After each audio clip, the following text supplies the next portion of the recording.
Hello and welcome to the Institute for Government.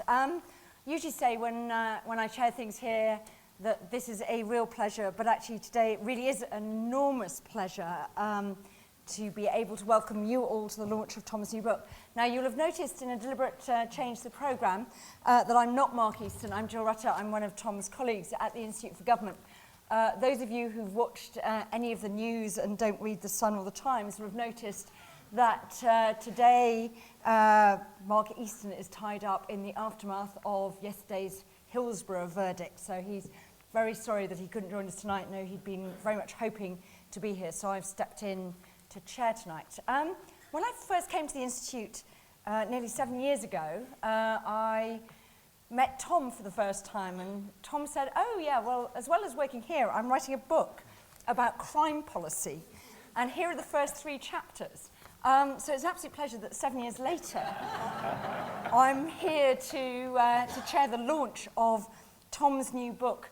It's been through various titles in that time, but it is currently and now inscribed in the paperbacks you can get by outside. It's now called Criminal, The Truth About Why People Do Bad Things. So what we're going to do tonight is Tom is going to give you a trailer for his book. He's not going to tell you everything that's in it. You will have the opportunity to find that out for yourselves when you go and buy it outside, as we hope you will later, and as many of you have already. We're then going to ask two very distinguished people to give perspectives on some of the issues raised in Tom's book from their particular standpoint. So I'm actually delighted to welcome Jacqui Smith, Right Honourable Jacqui Smith, former Home Secretary from 2007 to 2009. It's going to give us a sort of actually, how would politicians react to some of the themes that Tom's brought out? And then we're going to go to Chief Constable Sara Thornton, who's the chair of the National Police Chiefs Council, to give a practitioner perspective. Then give maybe Tom a bit of a chance to respond to some points they make, and then open it out to all of you to bombard them with questions. And we'll aim to finish by around 7:15 to give you time to network, drink, if you still want to do that in light of some things Tom might be about to say to you, and get your book signed. The book is not available to anyone else at the moment, so if you want all your beat all your friends to it, you need to buy it now.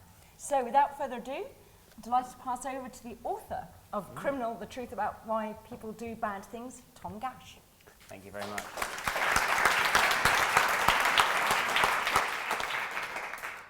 Thank you, Jill. And thank you to the Institute for Government for hosting this event today. I feel they probably owed it to me after about 8 years of very hard time here. The Institute for Government is a special place for me. It's a place where people can come together and share ideas, talk about ways of making government work more effectively, but it's also a place where I'm lucky enough to have made many friends, both people who work here and people who pass through the doors frequently. I hope that includes many of you. I'm very gratified today that there are also some people in the audience who I've learned a lot from in my working life, academics, practitioners, and people who've helped me in my life, my career.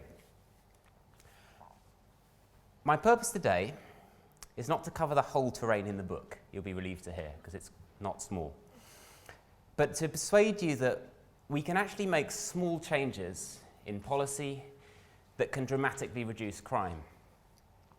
We like to think that big problems like crime need very big responses, but in fact, it's small changes that can make the biggest difference. And not just that, some of the big responses to crime that we hear so often from the left-wing press and from the right-wing press are actually not things that work effectively in terms of reducing crime. The other thing I want to do, though, is to persuade you that you need to re-examine your own beliefs about crime. If you believe that tough sentences are the answer to crime, I want you to question that belief. I also want you to question perhaps some of your assumptions that crime is fundamentally caused only by poverty. The reason I want you to do this is because, in my experience, working here, working overseas, the views that people, citizens have actually matter. Politicians, whatever we like to say about them, do care. This is why they hold focus groups. This is why they spend money on surveys. The media, likewise, we say that they are constantly trying to influence us, and this is partly true, but they are also reflecting the views and biases of their readerships. Of course, our views of crime affect our views of society, they They affect how we think about people who've committed crime, how we protect ourselves, how we protect our families too, and that's another reason they're important. And my experience of working on this subject for a long time is that whenever you start a conversation, you realise that people are interested in it. There is no one who is not interested in crime, in my view. And actually, when you dig a little bit deeper, everyone has their own theory of crime, their own beliefs. These beliefs are formed, half-formed, patchy. They're often informed by media representations, by documentaries. I believe they're actually very influenced by fictional accounts of crime. They're also informed by personal experiences. Many of us have been victims of crime. We know victims of crime. Crime has touched our lives. Many of us have also committed crimes. There's more than a 9 in 10 chance that the person sitting next to you has committed crime. Suspicious looks.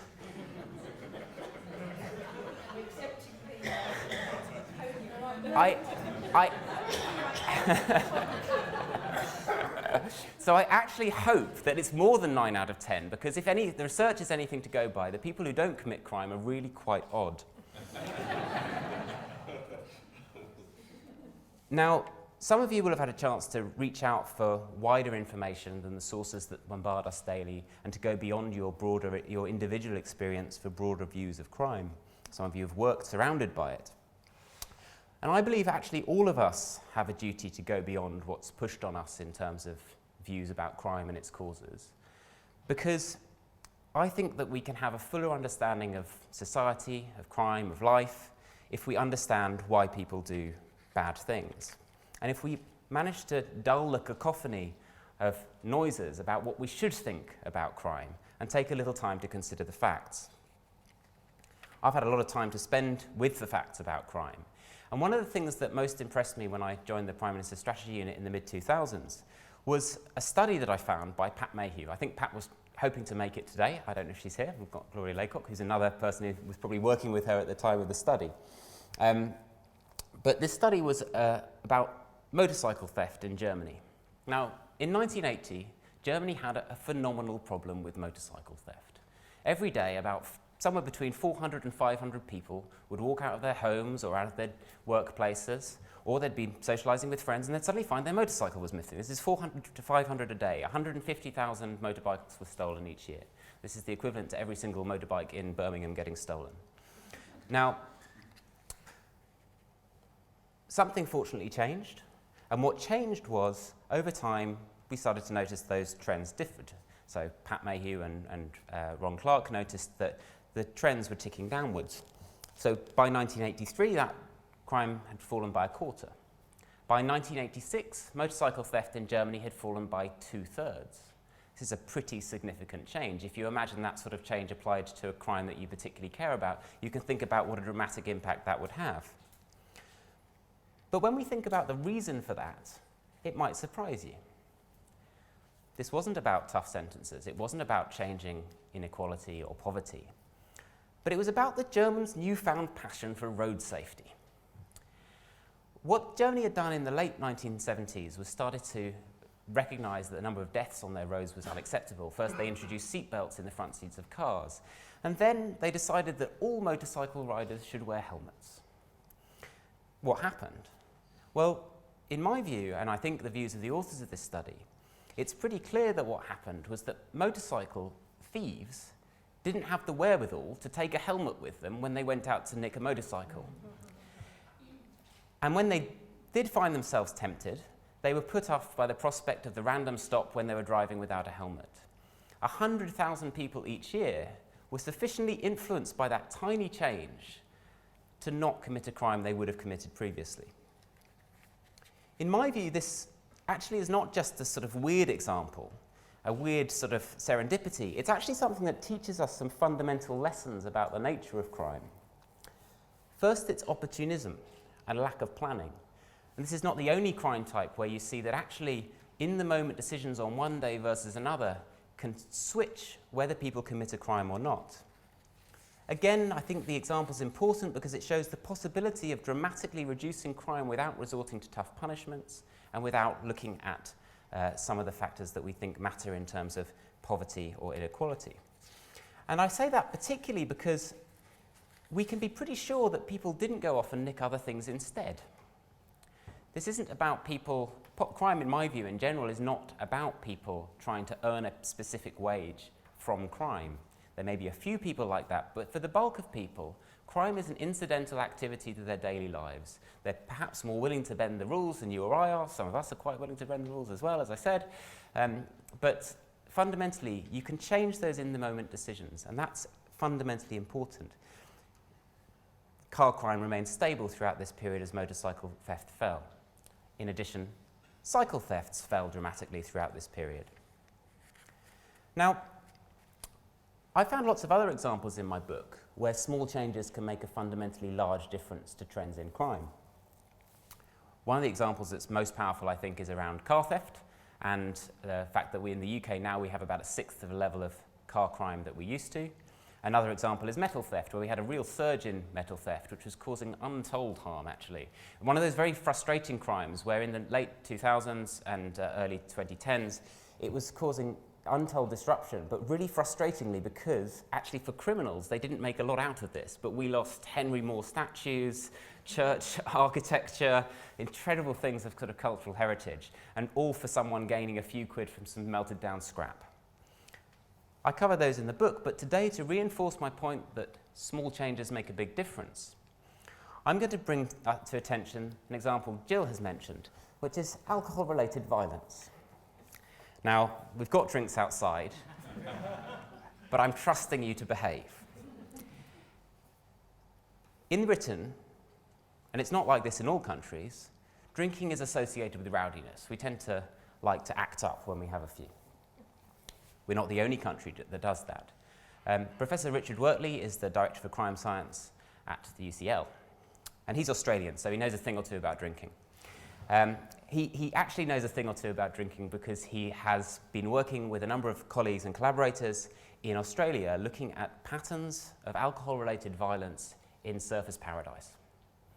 Now, Surfers Paradise is a very small place, but every summer becomes a very large place because people descend on it to celebrate the end of school, the end of other sort of social occasions. People go there. It's one of those sort of hedonistic towns. It's sort of like a sunny version of Blackpool. I don't know who I'm insulting with that analogy. Definitely somebody. Now, what was going on here was extraordinary rates of alcohol-related violence, incredible high costs in terms of health service costs, high policing costs. And so finally, people had had enough. And what they started to do was introduce a range of very small changes to try and tackle the problem. First, they tried to reduce alcohol consumption, realizing that when people were particularly drunk, they would do things like bump into each other. They would lose all sense of their own physical capabilities. They did this by introducing things like small glasses, making non-alcoholic drinks a lot cheaper, introducing food into venues. They would also then, second thing, focus on clientele. So one of the things about violence that we don't like to appreciate enough is often it takes two to have a fight. And some people are good at getting into fights, and some people are good at getting out of fights. If you have people who are good at getting into fights all in the same place, you get a lot of fights. If you manage to mix it up a bit and change the environment of that place, you can actually impact those in-the-moment decisions that just makes someone decide to have a fight one week and not a fight the other week. The third thing that happened was we managed to train the door staff and place managers completely differently. And this had a dramatic impact too. These small, tiny changes that you might say are trivial combined to a 52% reduction in assaults. Again, a vast change in patterns of crime and antisocial behaviour from relatively small changes, and ones that again demonstrate that we don't necessarily need to resort to the tough sentences or the broad-based social reforms in order to tackle crime. Now, I think what's really interesting about all these cases is that they fundamentally rely on us looking at details, really appreciating the facts about crime in different places, the facts around different types of crime. But in order to appreciate them, you need to be able to look past your knee-jerk response about what should definitely work. You need to pause and reflect. You need to look at studies from around the world. You need to understand what we can learn and experiment on, not just saying that these will definitely work, but seeing what does work, trying, adapting, testing. When I put forward this sort of approach to tackling crime, and it's not particularly novel, it's known as situational crime prevention or designing out crime, people will often talk to me and say, well, this doesn't solve everything. And I say, well, this is absolutely true. It does not solve everything. There are very few things that solve everything. But it is very important, very cost effective. And in my book, I also set out some other small changes, some other details that can matter for other ways of reducing crime, ways of rehabilitating people, ways of policing. Again, we like to have broad brush rules. We like to say, we need more bobbies on the beat. That will be the way of fixing crime. Is that what matters? Or is it, in fact, where they're located, where they're deployed, how they work, the culture, the staff, the personnel, the issues that Sara grapples with day in, day night? If it was easier as just getting more people, she'd just spend all her time knocking on the door of the Home Secretary and asking for more money. I'm not saying you don't do that anyway. So the other question that I get put to when I put forward this view is so you're just saying that we don't need to punish people who commit crimes. So you don't need to worry with that stuff, and justice just doesn't matter. Or people say, well, actually, this poverty, you don't care about poverty, you don't care about people, you don't care about inequality. And again, that's not true. Personally, I care very much about poverty and inequality. But if you want your cost-effective ways of reducing crime, if you want to protect those people in poverty who are most afflicted by crime, you will look at these approaches first and then think about broader approaches later. There are also reasons in the book why you might want to be very careful about some of these broad-based approaches, because they tend not to work very effectively. The question is, why aren't we doing more of this stuff? And my first answer to that is, of course, a lot of this stuff is being done. It's not very visible to most people in the general public, but Sara could probably tell you of countless examples that colleagues have implemented in different locations.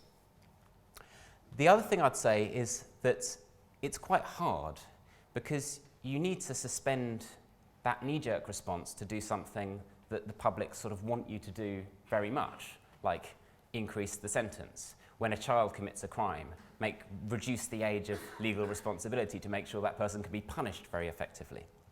And so we need to find a way of cutting through the myths we have about crime and looking at the facts. We need to resist the temptation to resort to myth-based policy making. And that's really what my book's about. My book is about dispelling the myths about crime so that we can find better ways of reducing it.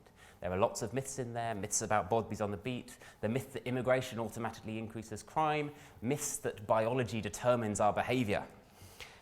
But fundamentally, today what I want you to take away is that we can find small things that make a difference, and that we can go past myths and find facts. Thank you.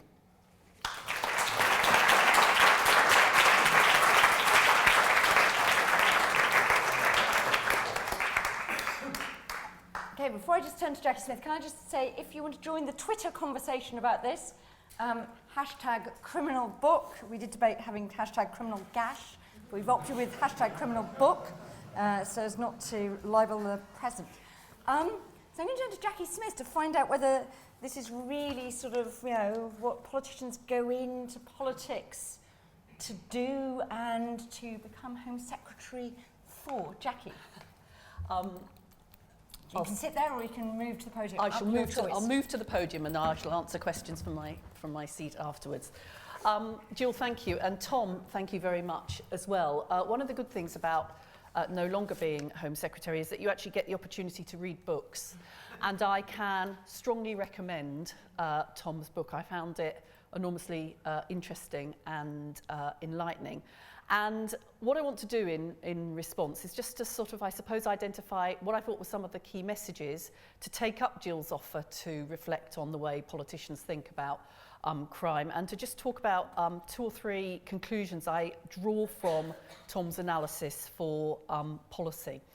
So the first thing to say is I think Tom makes a compelling case that actually opportunity and environment are as important in determining criminal behaviour as any innate view of people's personality. I accept, Tom, that it was actually getting a car with a good cruise control that means I haven't had any speeding points recently, rather than my innate goodness.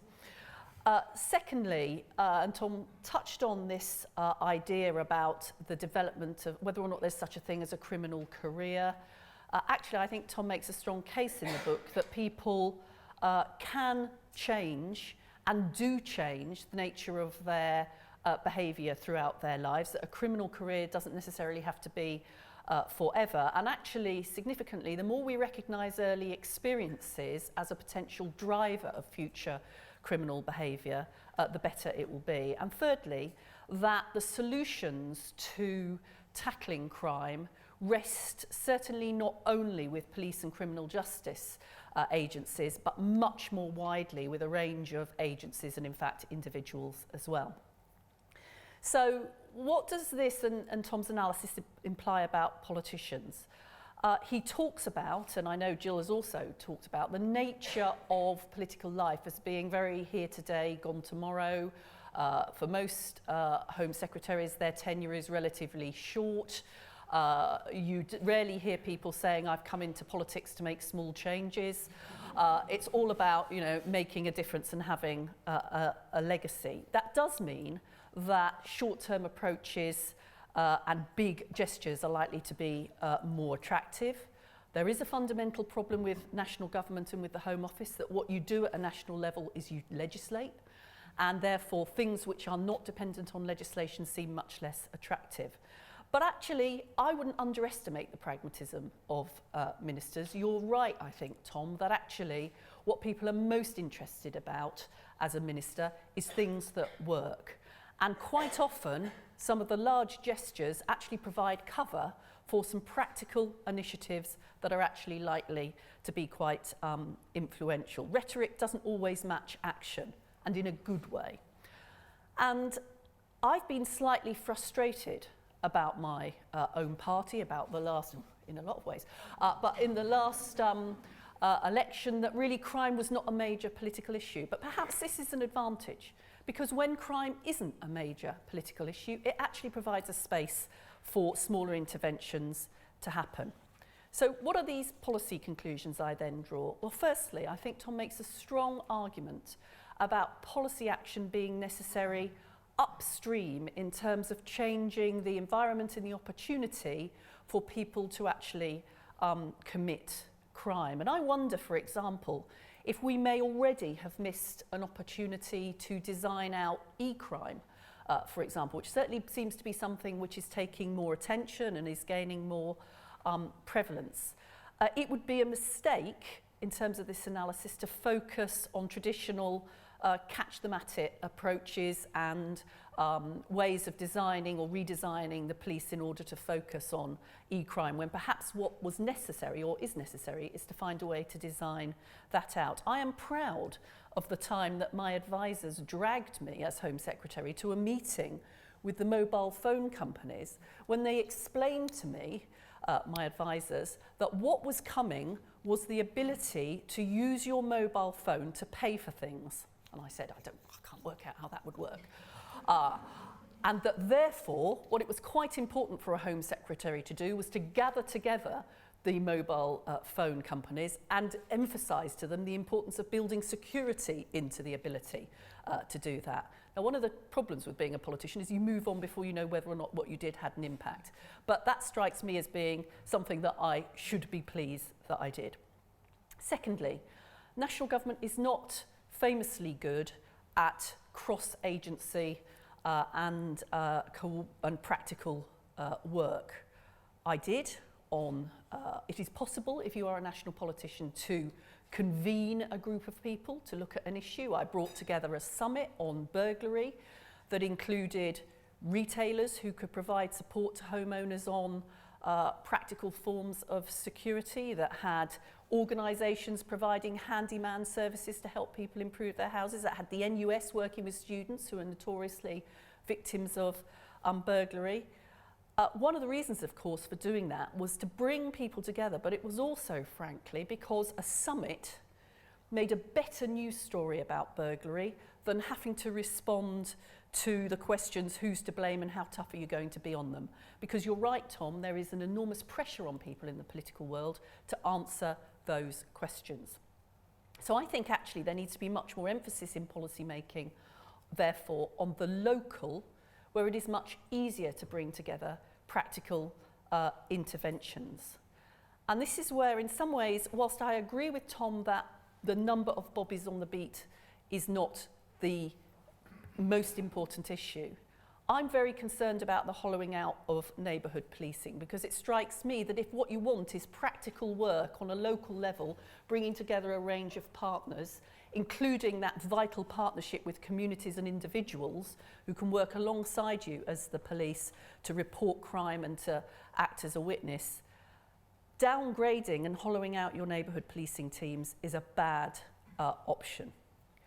And as local government, facing financial difficulties retrenches away from work on community safety, from the sort of partnerships that were previously being built, I worry about whether or not it's possible at that local level to do the sort of practical cross-agency working that is necessary. In my new life, I chair 2 NHS trusts in Birmingham, and I have to say, in the West Midlands, we are developing an approach to violence prevention that brings together health and a range of other agencies. Sometimes I feel that I have a more practical impact in the way in which we share data from our emergency department, work across agencies in order to identify where domestic abuse is happening, find the hotspots where violence is happening, than I was able to have as Home Secretary. So there is a real need, I think, to think about how policy making supports those local agencies in making those links and developing those practical responses. And finally, and one of my other ministerial jobs was in education, so I am minded to be influenced, Tom, by your argument in the book that actually early experiences, I've seen some of the research on adverse early experiences, impacts on brain development and impacts on potential criminal behaviour later on in life. And therefore I think building policies that are able to intervene with children and with families much earlier are also likely to be impactful when it comes to helping us to cut crime. And finally, your point that we shouldn't lose faith in rehabilitation as part of the criminal justice system, I think is also powerful. So thank you for this book. I hope people will have the chance to read it, and whether or not you're at a national or a local level, or whether you're thinking about crime, I hope it has an impact on you and enables you to make the small changes which I suspect will make a big difference. Thank you.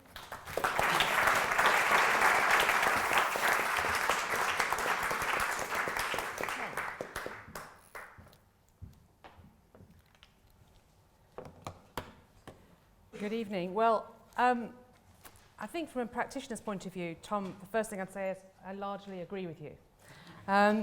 He ends the book by talking about the importance of relinquishing deeply cherished myths and seeing the world as it really is.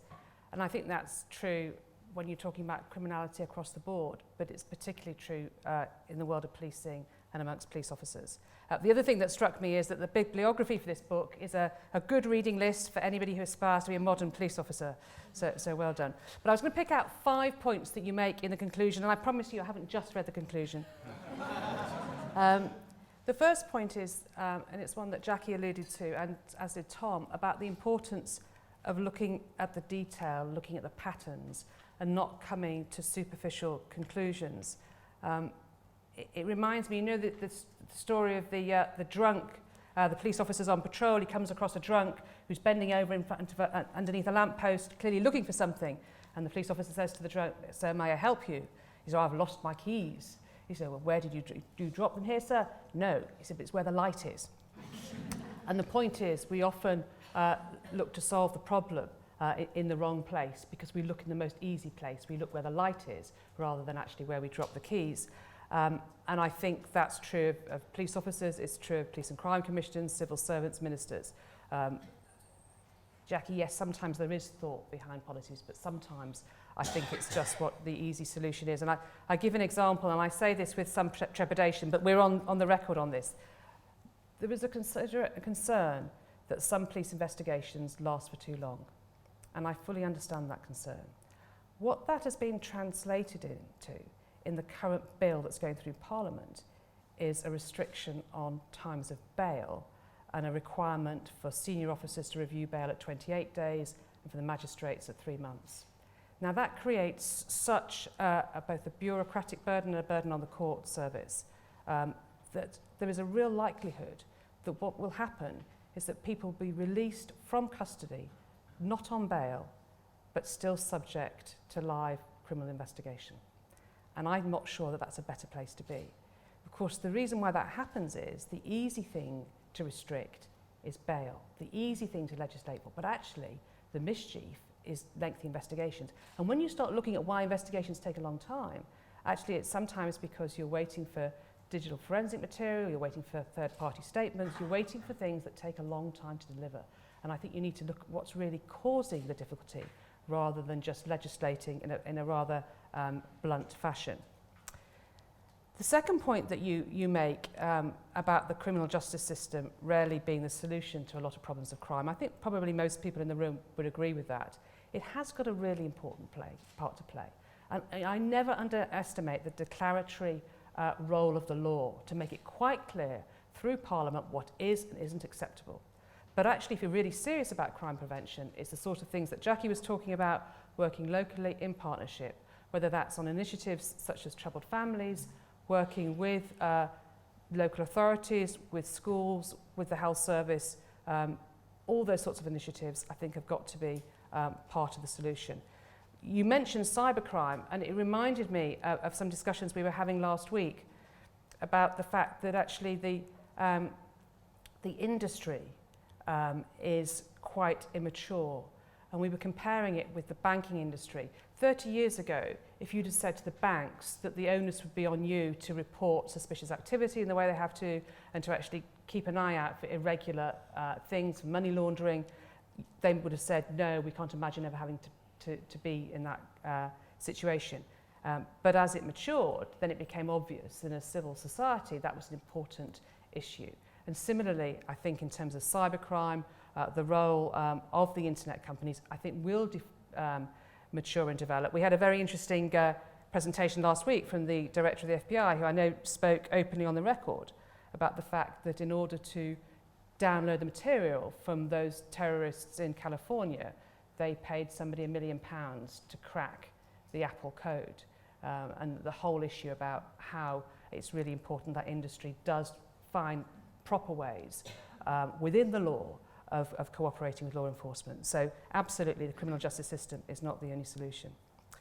The third point you make about decisions based on evidence and the importance of what we often call evidence-based policing or evidence-based management, I think that's absolutely spot on. And it's not just experiments, it's about experiments meets expertise.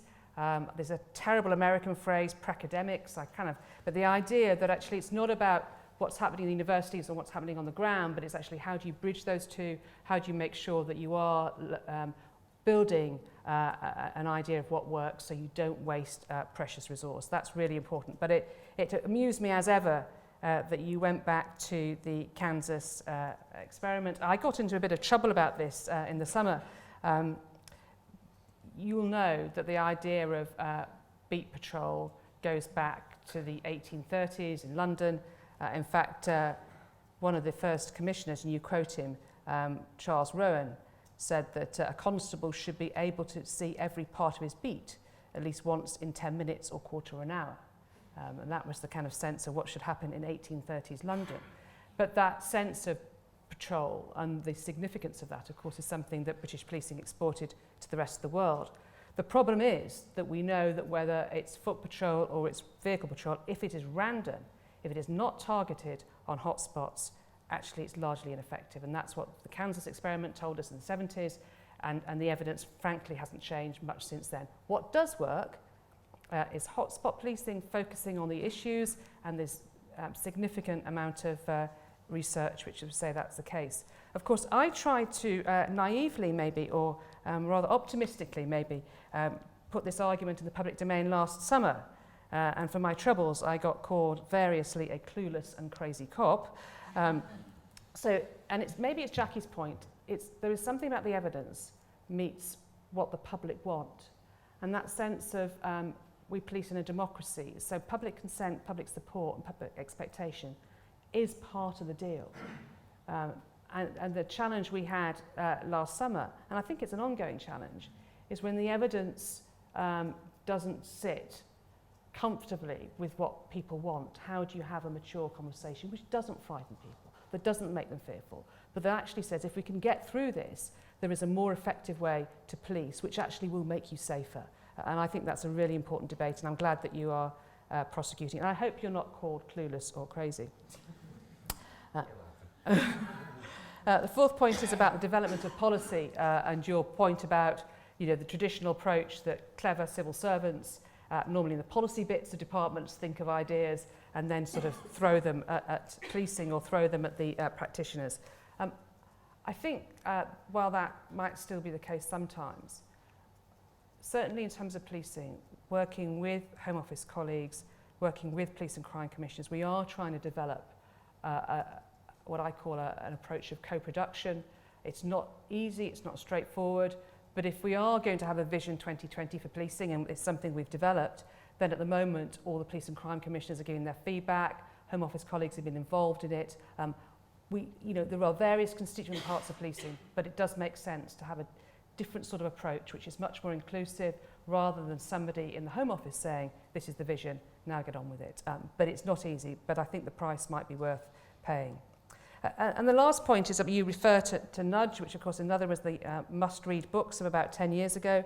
And I think there's a lot in the Nudge idea, that actually nudge people to behave in certain ways. And it fits very much with a focus on prevention, with a focus on all the different state and non-state actors who actually impact on the public value of safe and secure societies.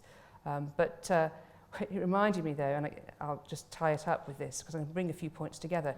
You talked about if we can nudge people to listen to the better angels of our nature, which I presume is a quote from Steven Pinker, who wrote an important book a few years ago, basically saying, in the history of civilization, this is the least violent time ever. And I think he's largely right. But let's not take things at face value, let's examine them. I thought it was really curious last week when the crime figures up to December were released, with violence shown up 27%, most of the newspapers dealt with that very quickly, that it was all down to better recording. And it might be, and a lot of it might be about better recording of crime, more accurate. But two other bits struck me before we take that easy way out. I was speaking to some American police chiefs last week who were over here, and we were talking about violence, and they were saying in quite a few of the American cities, levels of violence are beginning to go up. So that's a bit of information that it's worth thinking about, because what happens in America often happens here several years later. But the other issue, and it's linked to the point about evidence, colleagues who've been at Cambridge University doing the masters there, and that's very much about evidence-based policing, have been working on something they call the crime harm index. So rather than saying in an area, this is the crime level, you look at the crime harm level, which doesn't count all crimes the same. It tries to reflect and weight certain crimes, so more serious crimes clearly are weighted more than others. And what they're finding is in quite a lot of areas, while recorded crime in terms of N, in terms of the number, might have gone down, if you look at harm, then it's maybe remained more static, or indeed in some areas increased. So I think we just need to be careful when we're looking at violence. It might not just be about recording. There are things happening in terms of the mix of cases, and I think we need to look at the evidence, go into co-production, and make sure we have a really detailed look at what the problem is, so we can make sure that everybody's protected. So thank you for your book. Lots of food for thought. Well done.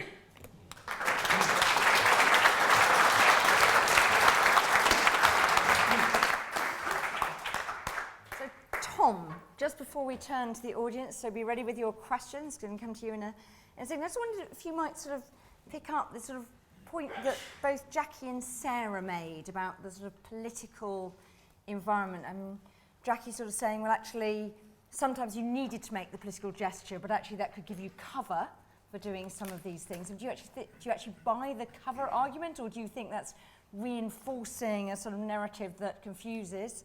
And this point that we've heard on other services as well, the fact that actually, you know, you can beat around the evidence, whether it's on actually police on the beat on what you need, it's better to deploy them this way, or you don't need that local hospital you think you need, you'll be doing much better to go into the big treatment centre, loads of spray, and discover the public don't really like that. And do you actually sort of, think that, you know, gestures do actually help cover doing the right things, or are they counterproductive? And how do we persuade the public of some of your myths are myths? Yeah, so I'm going to bore you with my answer to that question by saying it depends. Yeah.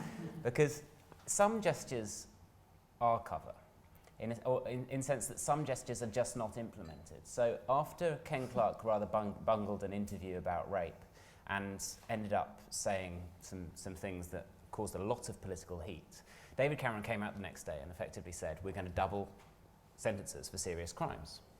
Now, he did not double sentences for serious crimes subsequently. It just sort of went away, it didn't happen. And maybe you could argue that sometimes that's a type of giving cover. I'm not sure whether it's necessarily the most practical and helpful response, and I don't know, frankly, we don't have any evidence of how far it actually influences people's assumptions that actually he knows what he's talking about and this is the right thing to do in response to crime. I don't know whether it might not have been better for him to take a different response and to give a different message that might have influenced people. I think that when it comes to the question of how you engage in public debate, how do you have this conversation, the impossible conversation about the fact that maybe you just don't need incessantly more police officers. You certainly need a good number, but it's about what they're doing, not just how many there are. I think that's really tricky, and I suppose I jumped into this book thinking that that's what I was trying to do, and it is a main part of what I'm trying to do. I'm trying to write something that's accessible and fun, that can allow people to challenge their own preconceptions about crime. And it was, but in hindsight, I'm wondering whether it's actually going to work, because...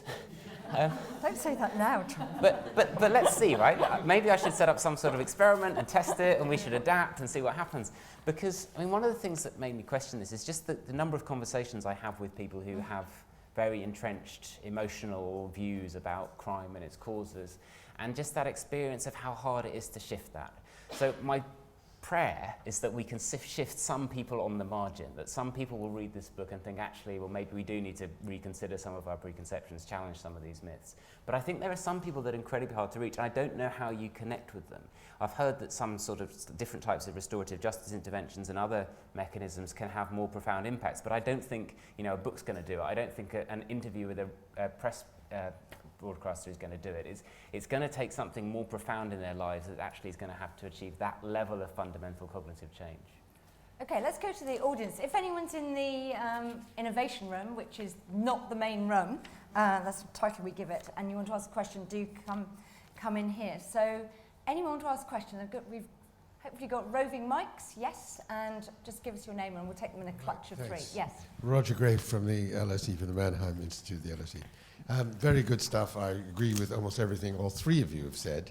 But I want to pick up on the mythology question, because it seems to me that part of the problem is that people prefer their myths to the real experience, and that there is actually a kind of tolerance of crime, that including, for example, credit card crime. A lot of the banks had simply swallowed that as a cost for running credit cards. They just wouldn't talk about it. Domestic violence, I'm an advisor to the Met on race and have been for 15 years.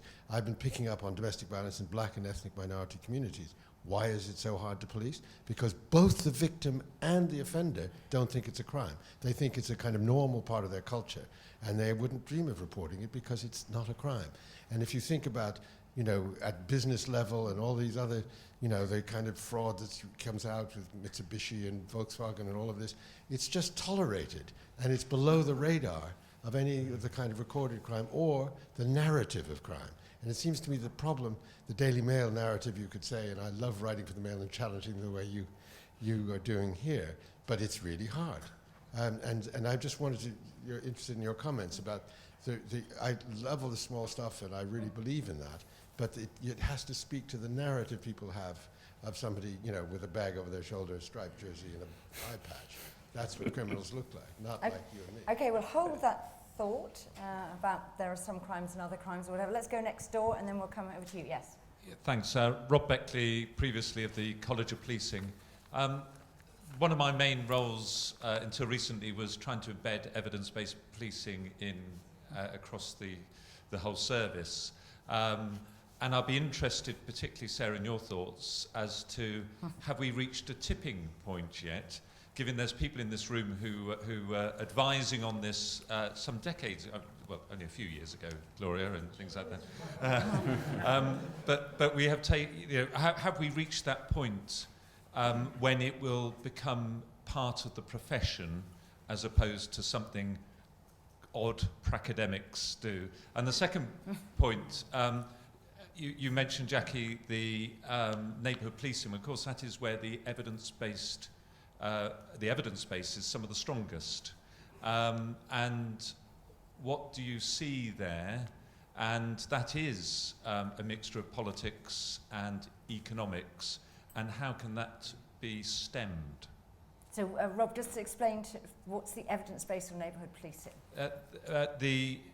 Some of the research into problem-orientated, problem-solving policing led by people in the community is very strong, and actually it achieves its aim of reducing crime and disorder.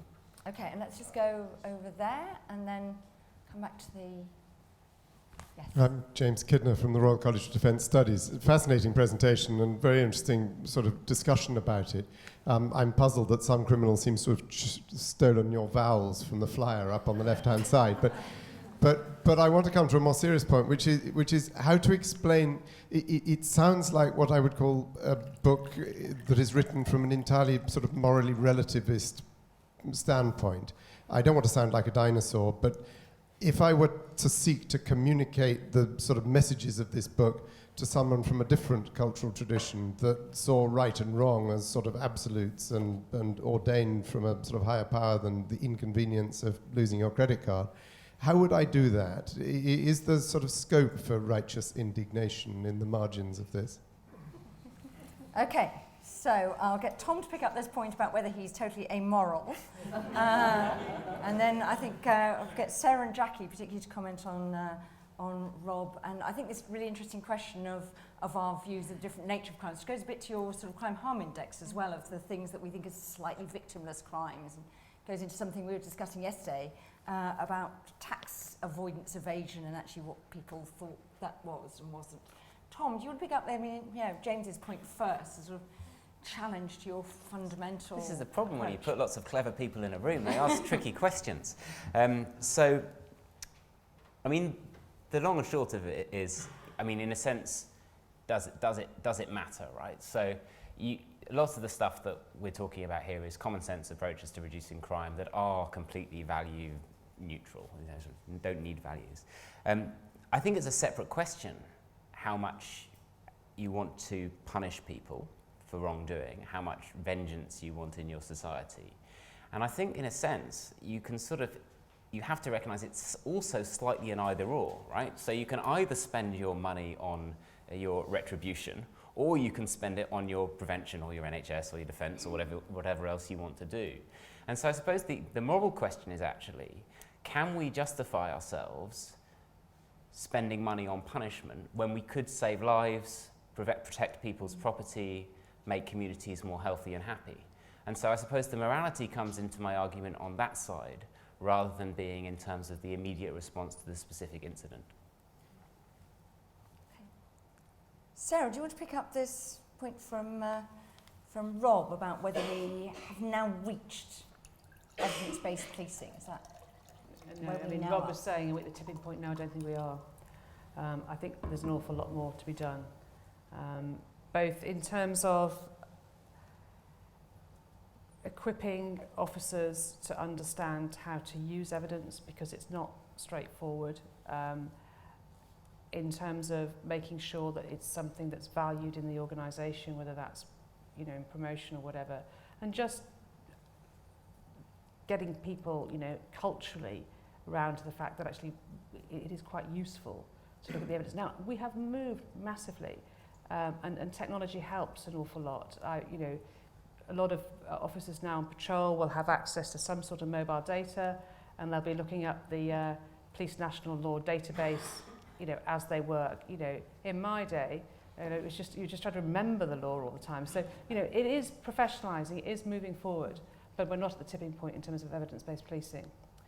On the two issues that were Roger's issues about bank cards and domestic violence in certain communities, just two thoughts on that.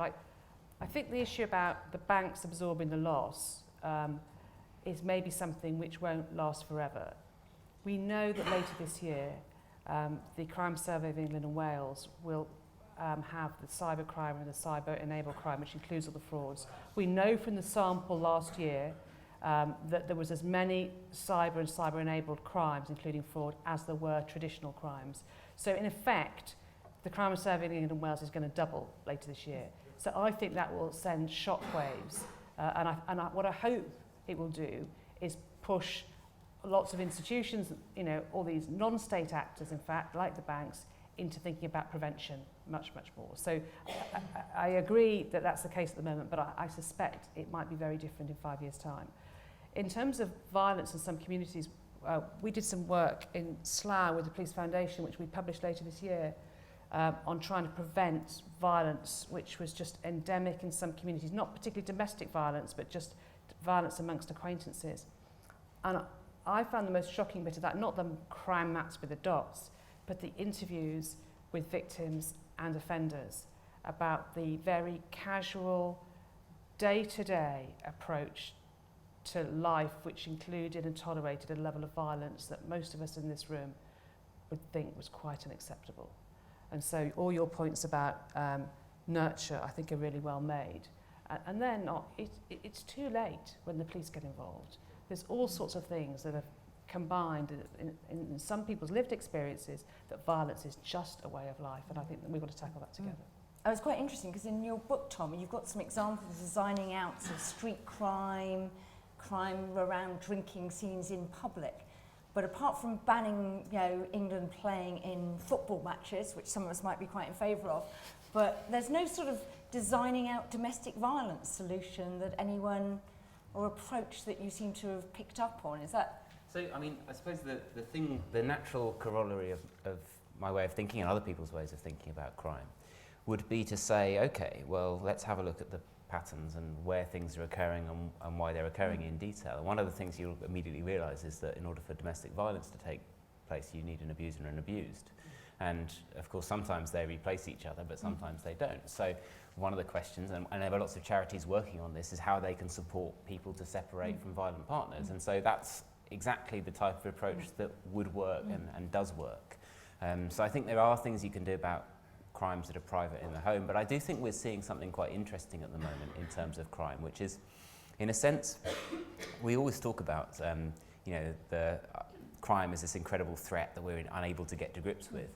But the story of the last sort of 50 years to me is actually one where governments have been increasingly expanding their purview.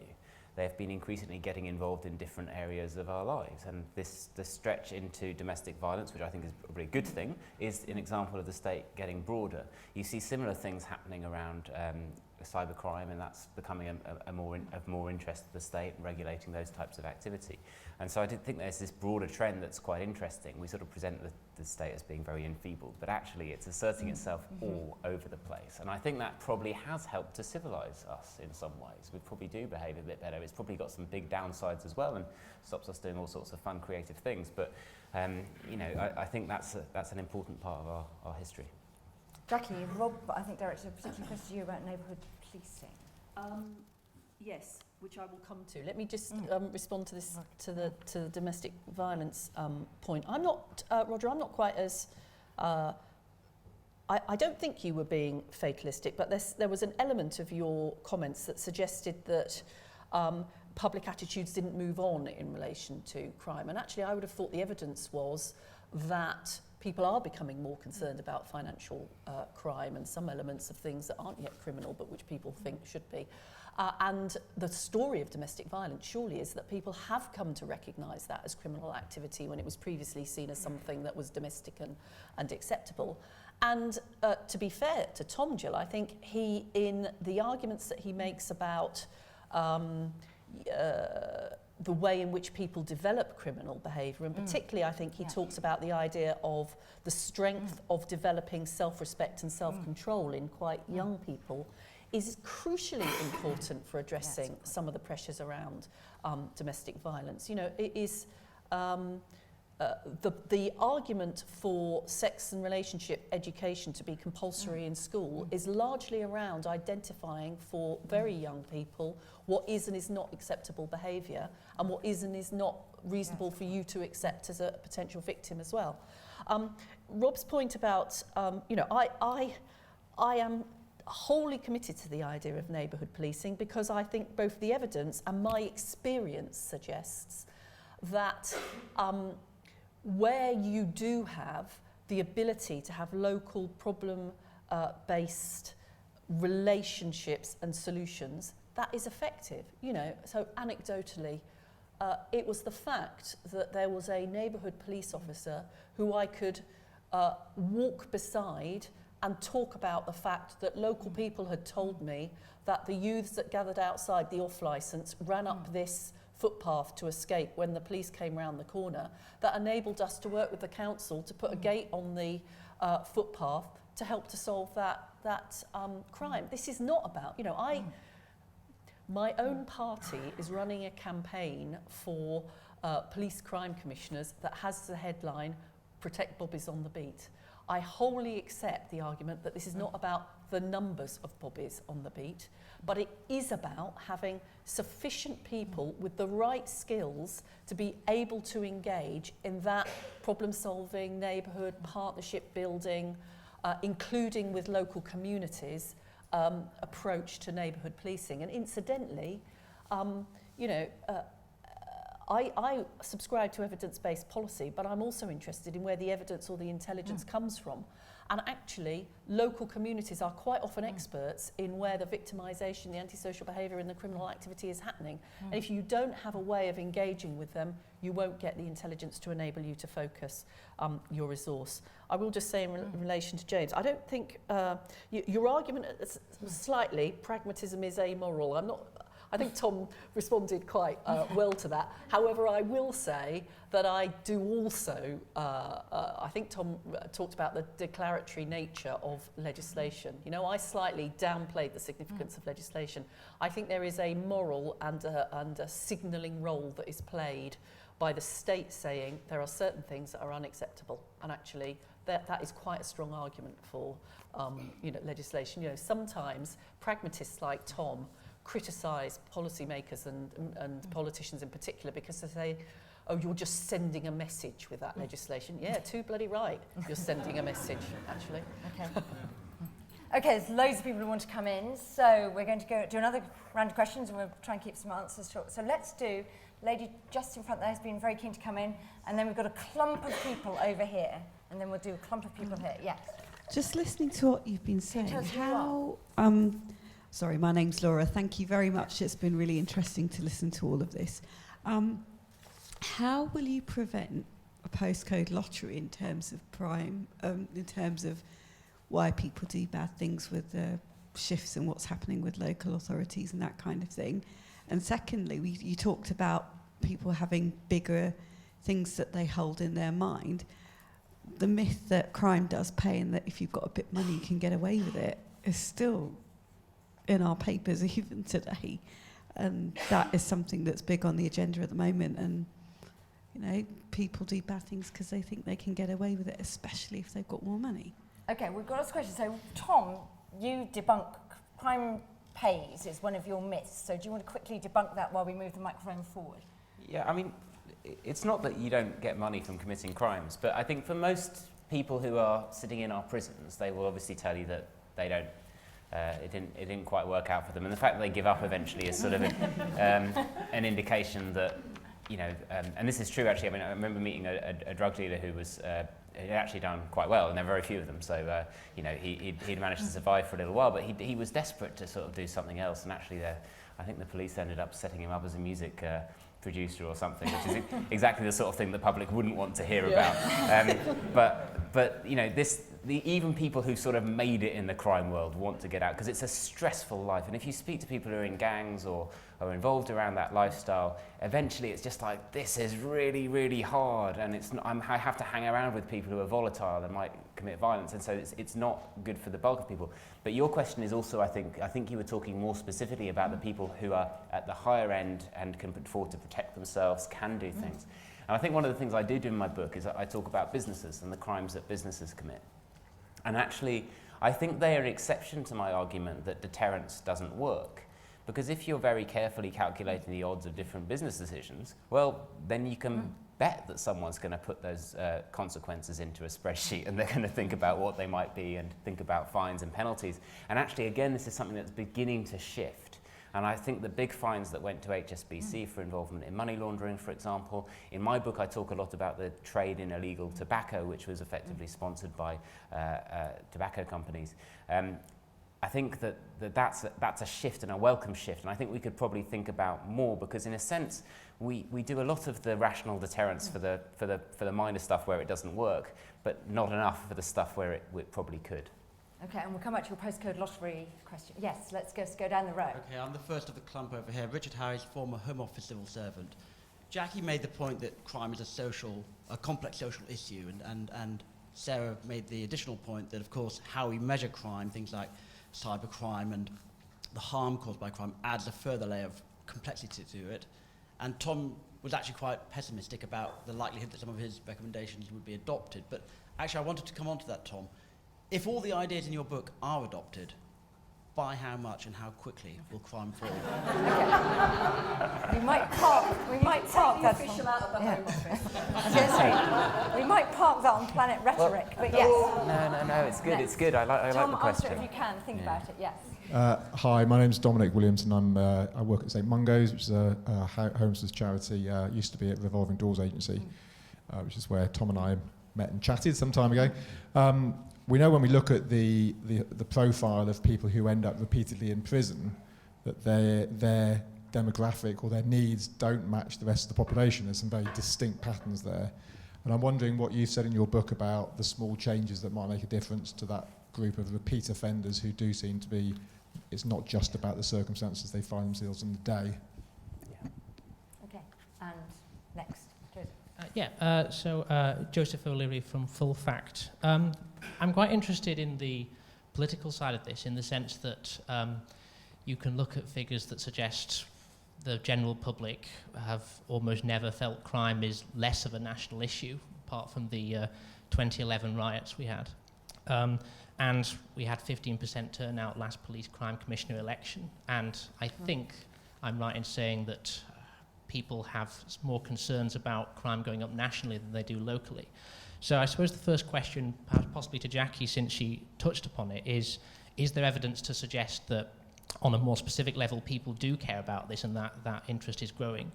And a second, more general question, if people's interest really is quite low in crime these days, what political case would you make for making many of the changes that you say will make a difference? Okay, well, let's take those, because we've got what's the sort of money being left on the table by not doing everything Tom wants. And we've got this sort of question there, I think, a very specific, more targeted group about what you might do about prison. I'm going to get to you, Tom, first. And then I think it's really interesting sort of coming in about variability. And in London, we don't notice police and crime commissioner elections, really, because we don't have them. And it's really interesting. Are you getting a feel that this is provoking interesting local debates on crime? I didn't get it last time, I have to say. Very difficult to see, and it's merging into new strategies, and I think we're really interested to reflect on that, particularly from Jacqui. Tom, do you want to try and answer those questions? Just a few small ones. So there's a chapter in my book where I basically go to town on economists who make predictions. So if I made one, I would be the worst kind of hypocrite. But I think there is something interesting going on, which is that because in my view, the factors that influence crime are so numerous, I think that what we're talking about doing is there's always going to be so much noise in the system that, in a sense, I don't know what the base level of crime is that you're working off.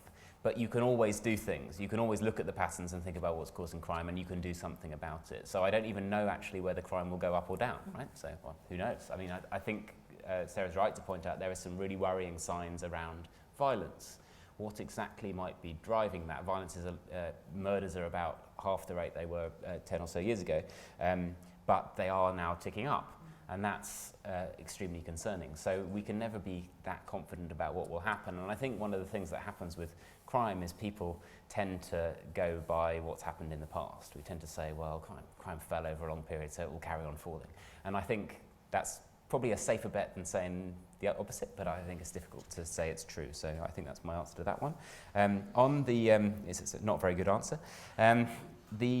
The question that I found extremely interesting there was, what do you do about the small group of repeat offenders? And I suppose one thing I'd say is that repeat offenders commit different amounts of crime depending on the opportunities they're presented with. They you know, and you'll know that one day some of your prolific offenders will commit 50, and sometimes they will commit 10. I think in terms of change, it's the bit I found hardest to write in my book is the chapter that I look at reoffending, because what seemed to come out to me from the evidence was how much of this was an internal process about someone's identity, someone's sense of what they were trying to do in life, what they were trying to achieve. And this is why I think weirdly, some of the people who manage to connect best to those people are sometimes people from religious backgrounds, other environments where they're able to tap into what makes people tick and give them a different way of seeing the world. And it's a very internal, emotional process. And so I found that very hard to fit with my very sort of analytical, there's loads of data points, we've got some correlations, we've got some causations, so let's see how this works. And so I don't think that I have an answer except to say that for every single person, the answer is different. And this is the work that you do, and you'll probably have better answers than me. But there's something about getting to the person, understanding what it is about them and their identity that is making them commit crime. What is it leaving them trapped in really unproductive behaviours that they know aren't working for them, they aren't working for society, and how you get them to tip out. I think it's a personal process, and everything we know says that there are some interventions that work. Drug treatment tends to be quite effective. Finding people meaningful jobs works. Housing is an important protective factor against committing certain types of crime. But none of those things are guaranteed to work, and they all have to be targeted at the person who actually needs those things. And what an individual will need just varies so dramatically. So it's one of those areas where you can't just be analytical about it. You have to somehow connect with the heart and with emotion, and I find that really difficult to sort of analyse. Yeah, it's quite interesting as well, your bit about sort of some of the problems in experimentation in that, to sort of try and get some evidence or whatever, and people not wanting to deny services people who might benefit from. Let's come on to Joseph's question about sort of, you know, actually where are we moving to on some sort of political debate about crime? You know, it's going down the issues of concern. We've got these PCC elections going on. I'm quite nonplussed, really, by people's approach to police and crime commissioners. I wasn't opposed to the idea. I thought there was a problem with police accountability. I thought introducing some sort of democratic element to that was probably a good thing. However, I did doubt whether or not an individual was likely to be able to really get the engagement of people in that debate that you would want to see. Funnily enough, I wonder whether or not actually, speaking in defence of politicians, the fact that quite a few PCCs are independents, funnily enough, makes them less good at understanding political communication and how you engage people in discussion. I wonder if there's an element of that about it. But I have to say, you know, my experience when I was a constituency MP was that if I had held a local coffee morning and I invited people to come and talk about antisocial behaviour, they turned up in droves to do that. So I don't think there is not interest amongst people in discussing it. I'm just not convinced that the approach to police crime commissioners at the moment, or the individuals involved, I'm not quite sure which, have really sort of galvanised people to talk about that, actually. I'll just say something about postcode lottery. It's really difficult, this, because, you know, I now live in a reasonably rural area where quite often very articulate people will moan and grumble about the fact that they don't have so many police officers. Luckily, I'm not standing for election anymore, so I can say to my neighbours, do you know what? Because you don't need them as much as other people do, but that's quite a difficult argument for any politician to make. And Sarah, I'm interested in your perspective on this as well, and whether you're seeing any sort of difference. Okay, can I just pick up the postcode lottery thing? Because, of course, the reality is that crime is hugely varied in its disposition. You know, there's massively uneven geography. And therefore, of course, the response has got to be differentiated, because what you're trying to do is focus resources on where the crime is at its greatest. So, but if you look at any map, it's substantial differences. And I remember several years ago when I was Chief of Thames Valley trying to explain to the Prime Minister, who was one of the constituent MPs, why actually in Witney, the officers per head of population was a lot lower than Slough. And he was genuinely surprised to see the difference, between actually how many per head of population you needed in Slough, because the crime per head of population in Slough was a lot more than in Witney. So it is very unevenly distributed. Therefore, I think you've got to have a differentiated response. It cannot be one size fits all. The point about crime doesn't pay, Tom quotes Freakonomics. You might, if you've read Freakonomics, what is it? Why do most drug dealers live with their mothers? Crime doesn't really pay, and I think that's the point that you're making. And it's dangerous, it's high risk, and if you can find a better way to make the same amount of money, you might well take it. In terms of the political case, it's one of the issues that we've really struggled with. In the last general election, a lot of police officers, police chiefs, kept saying, well, when are they going to start talking about crime? We were looking at the mayoral elections in London. There's been very little discussion between the candidates on issues of crime. And of course, my colleagues don't like that. But in a way, it's a good thing. If you do top 10 issues, it's just not there anymore. But of course, I would always argue and urge all politicians that in terms of a public value, don't we all want to live in a safe and secure society? And that's something that we all want to aspire to, and that's why it should always be important, even if it's not fashionable. But on the whole, it's not fashionable, because I think people are not gravely concerned about it. But that can change. The 2011 riots is a good example, and I think after the attacks in Paris, there was a much greater concern, and then it goes down a little bit. But I think, if something awful were to happen in this country, in terms of terrorism, then I think there will be much greater focus on security again. There's a cross-national thing here as well. So I've been spending a bit of time in Australia working with justice systems over there, and it's really interesting how it feels like the UK in the 2000s. They have had exactly the same crime trends generally as us. Crime has fallen. You'd think that the interest around it had fallen, but it hasn't. The politics is exactly the same as in the 2000s. So I think that it is possible for the media and the public to have different debates, even when crime is looking like it's under control. And in a sense, that was true in the 2000s as well, because crime had been falling for a long time and things were looking on the up. So I think there's something here about recognising that we could at any moment sort of shift across into a different set of conversations. And I think that crime comes up much more than people realise. So if you think about the debates about Europe, we've been talking about immigration and whether these foreigners are going to come in and commit crime. We've been talking about different types of crime in relation to immigration. So I think there are definitely ways in which the debate still plays out, and still people use it to tap into fears in a way that I think is quite invidious, but we should definitely try to challenge. Okay, then one or two people have been desperately trying to get in. We're aware we're slightly over time, we just start slightly late, so I'm just going to beg your indulgence for one very last round of quick-fire questions, quick-fire answers. Yes, so back there and then two in the front rows. Hi, I'm Anne Fox from Clinks, the sector organisation for voluntary organisations, and criminal justice. And it was just, I suppose, to make a comment that I'm a bit saddened, I suppose, with Tom, what you touched on really nicely in the answer to the question from my colleague at St Mungo's about the fact that people need personalised approaches and a root understanding of what their alternatives might be. And Sarah, what you said about, if it doesn't pay, how you get something else. And we've really disinvested in personalisation, and we've moved into quite generic approaches that don't really understand how you can get sucked into something that is very, very difficult to pull yourself out of if you don't know what those alternatives are. And for anybody on PCCs, we've just produced a new guide about the value of working with voluntary sector organisations. Very useful to draw to the attention of PCC candidates. Let's just do a couple at the front. Yes. Penelope Gibbs from Transform Justice. It's really probably for Tom, but others may want to comment. To what extent do you think we have evidence-based sentencing? Okay, evidence-based sentencing, and yes. Gemma Buckland. I work for the Justice Select Committee, but I'm speaking very much in a personal capacity, I should emphasise. So I'm a criminologist, and Criminology 101 is this kind of question, what is crime? And we learn very early on that it's a social construct.